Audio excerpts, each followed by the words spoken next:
Okay, so this is an important aspect to understand, क्योंकि उसने हमें ये कहा था कि in a fuel cell overall reaction is the same as that for complete combustion of HCOH. जो cathode पे रिएक्शन हो रहा है उसमें CO2 प्रोड्यूस नहीं हो रहा, और जो एनोड मैंने इक्वेशन लिखी है यहाँ पर, इसमें भी CO2 प्रोड्यूस नहीं हो रहा, लेकिन ओरिजिनली तो CO2 प्रोड्यूस हो रहा होता है। तो हम ओवरऑल इक्वेशन लिखते हैं, फिर देखते हैं हमें क्या चेंजेस करनी है। HCOH, you know that when you will be writing down this equation, it will be forming CO2 plus H2O.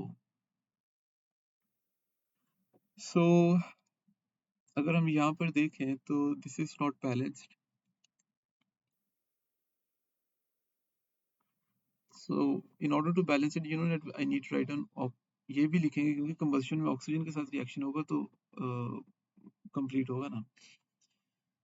सो यहाँ पर है हमारे पास 4 ऑक्सीजन्स, यू नो, लेकिन यहाँ पर हमारे पास है CO2 plus H2O, 4 oxygens, 3 oxygens. अगर मैं यहाँ पे सिर्फ 2 लिख देता हूँ फिर हाइड्रोजन बैलेंस नहीं होगा, और अगर ये होता है फिर मुझे यहाँ पे 2 लिखना पड़ेगा। अब देखें हमारे पास प्रोडक्ट साइड पर है 2 2s और 4 प्लस 2 6। अब ये बैलेंस्ड है, this equation is now balanced.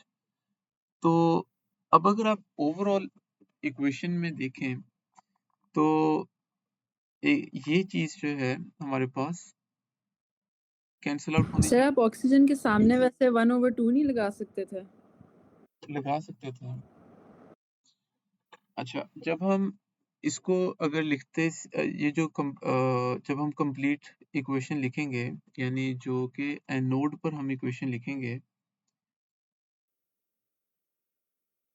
वो इस तरह से होएगी, बिकॉज ओवरऑल इक्वेशन में CO2 आ रहा है, यहाँ पर CO2 नहीं प्रोडक्ट साइड पे आ रहा था, तो ऑब्वियसली हमें यहाँ से लेना पड़ेगा 2CO2, और ये जो हमारे पास वाटर भी प्रोड्यूस हो रहा है, यहाँ पर भी हो रहा है, यहाँ पर भी प्रोड्यूस हो रहा है, और अच्छा इसके रिएक्टेंट साइड पे हमारे पास 2 मोल्स ऑफ HCOH हैं, तो यहाँ पर भी, क्योंकि ऊपर वाली इक्वेशन में नहीं है तो ओवरऑल इक्वेशन में आने चाहिए थे, तो ओवरऑल इक्वेशन में कहाँ से आएंगे, अगर कैथोड पर होंगे वहीं से आएंगे ना, तो वो आ गया 2HCOOH आ गया हमारे पास, ठीक है, इस साइड पे, और इस साइड पे अब हमारे पास जो है वो 4H पॉजिटिव भी आना चाहिए, ताकि जब हम ओवरऑल इक्वेशन लिखें तो ओवरऑल इक्वेशन में 4H पॉजिटिव यहाँ से और 4H पॉजिटिव यहाँ से कैंसिल आउट हो जाए, क्योंकि ये जो 4H पॉजिटिव है ये रिएक्टेंट साइड पर है, ये 4H पॉजिटिव प्रोडक्ट साइड पे है, तो ये कैंसिल आउट हो जाएंगे। इसी तरह से इस साइड पर है 4 इलेक्ट्रॉन्स, तो हमें यहाँ पर भी 4 इलेक्ट्रॉन्स लिखने होंगे रिएक्टेंट साइड पे, ताकि ये भी कैंसिल आउट हो जाए। और इस साइड पे देखिए ऑक्सीजन, ओवरऑल इक्वेशन में हमें ऑक्सीजन चाहिए, ठीक है, क्या चाहिए हमें, ओवरऑल इक्वेशन में ऑक्सीजन चाहिए, और वो कहाँ से आ जाएगा, वो कैथोड वाली इक्वेशन में से आ जाएगा, इसलिए हमें यहाँ पर ऑक्सीजन लिखने की ज़रूरत नहीं है। So in this way we will be writing down this overall equation. I hope you understand. देखो इसको मैं दोबारा से लिख लेता हूँ ताकि थोड़ा और सिस्टमेटिक वे में एक्सप्लेन हो जाए।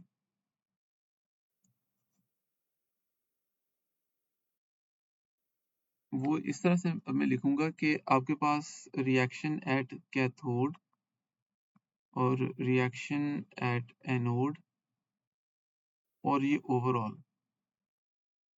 अब ओवरऑल जो इक्वेशन बनी थी, you know that HCOOH plus O2, और ये बन गया था CO2 प्लस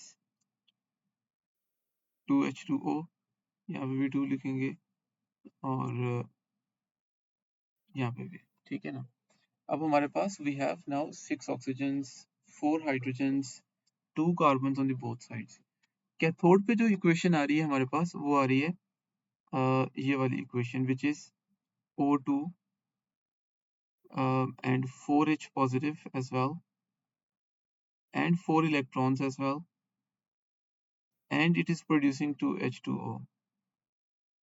अब आप देखो कि हमें एनोड पर क्या लिखना है ताकि हमारे पास ओवरऑल इक्वेशन में ये चीज आ जाए। तो ओवरऑल इक्वेशन में हमारे पास है 2HCOOH, तो हमें एनोड पे लिखना है क्या, 2HCOOH, ये लिखना है, ठीक है ना। और ऑक्सीजन हमें नहीं लिखना because oxygen is already present over there. 2H2O already present है, लेकिन CO2 प्रेजेंट नहीं है, तो हमें यहाँ पे CO2 भी लिखना है। अब देखें कि 4H अभी तक कैंसिल आउट नहीं हुआ, तो वो कैसे कैंसिल आउट होगा, अगर हमारे पास इस साइड पे 4H पॉजिटिव पड़ा हुआ होगा, ताकि ये कैंसिल आउट हो जाए और ओवरऑल इक्वेशन में 4H पॉजिटिव ना आए। लेकिन फिलहाल इसको हम यूं कहते हैं। इसी तरह से ओवरऑल इक्वेशन में 4 इलेक्ट्रॉन्स नहीं है, तो हमें वो 4 इलेक्ट्रॉन्स यहाँ लिख लेने चाहिए, ठीक है। इस तरह से आपके पास रिएक्शन एट एनोड आ जाएगा। तो आप इनको रिमूव कर लें, ये वाली जो इक्वेशंस है।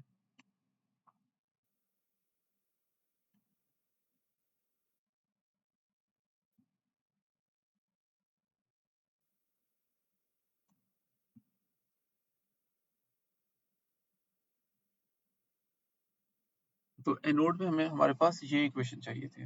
I hope you guys have gotten it.